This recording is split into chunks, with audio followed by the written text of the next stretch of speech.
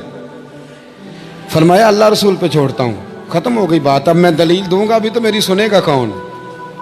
اس طرح کے ماحول میں کئی دفعہ آپ دلیل دیتے بھی ہیں تو کوئی سننے کو تیار، وقت فیصلے کرتا ہے، کون سنے گا؟ فرمایا بس ٹھیک ہے، لے گئے پکڑ کے کوتوال کے پاس، تھانے میں بند کر دیا، اب اتنا بڑا امام ہے تھانے میں بند ہے، عورت بھی باہر بٹھا دی گئی، امام صاحب نے اس سے کوئی ڈسکس نہیں کی، جب اندر تشریف لے گئے سپاہی 2-3 کھڑے تھے، امام صاحب او ہو رب کریم کے بندوں کا وہی طریقہ، امام صاحب نے وضو کے لیے پانی مانگا اور پھر امام اعظم نے نفلوں کی نیت باندھی اور 2 رکعتیں پڑھ کے کہنے لگے مالک عزتیں بھی تیرے پاس ہیں، ذلتیں بھی تیرے پاس ہیں، تو جس حال میں ابو حنیفہ کو رکھے گا مجھے شکوہ کوئی نہیں، میں تیری رضا پہ راضی ہوں، جیسے تو چاہے میں راضی ہوں تیری رضا پہ۔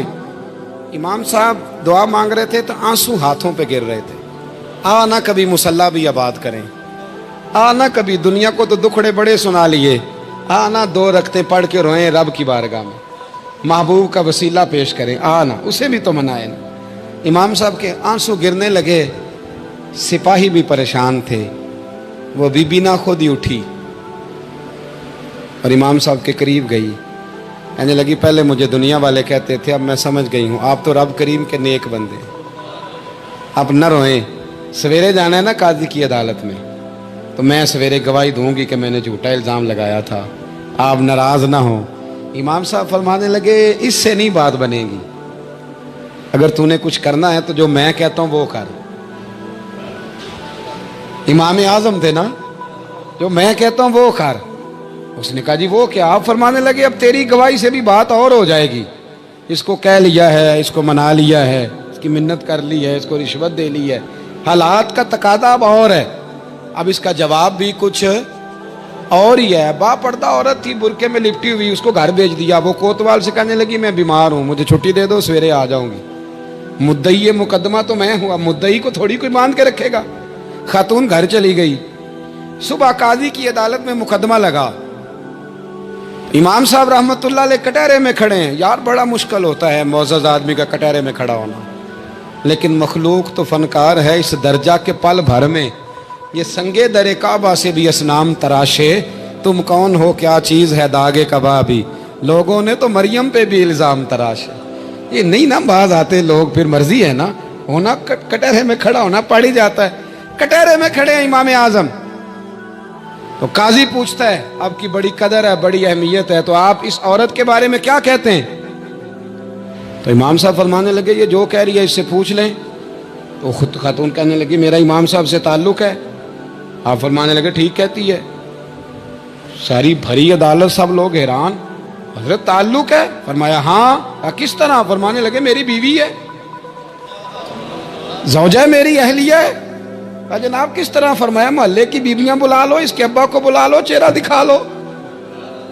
وہ سارے لوگ جمع ہو گئے، چہرہ کھول کے دیکھا تو امام صاحب کی زوجہ تھی۔ امام صاحب نے اس خاتون کو کہہ کے بھیجا تھا کہ یہی برقع میری بیوی کو دے کے سویرے بھیج دینا، یہی والا برقع جو تو نے پہنا ہے، اب گھر جا اور میری اہلیہ کو یہ برقع دے کے بھیج دینا۔ وہ برقع دے کے اس نے بھیج دیا۔ جب امام صاحب رحمت اللہ علیہ کی اہلیہ ثابت ہو گئی کہ یہ تو امام صاحب کی اہلیہ ہیں جو کھڑی ہیں، اب وہ جو سازش رچنے والے تھے وہ دائیں بائیں دیکھ رہے تھے، تو امام صاحب نے ایک بات کی جو بڑی شاندار ہے، فرمایا تدبیریں تم نے بھی کی تھی، پر جو تدبیر میرا رب فرماتا ہے نا، جو تدبیر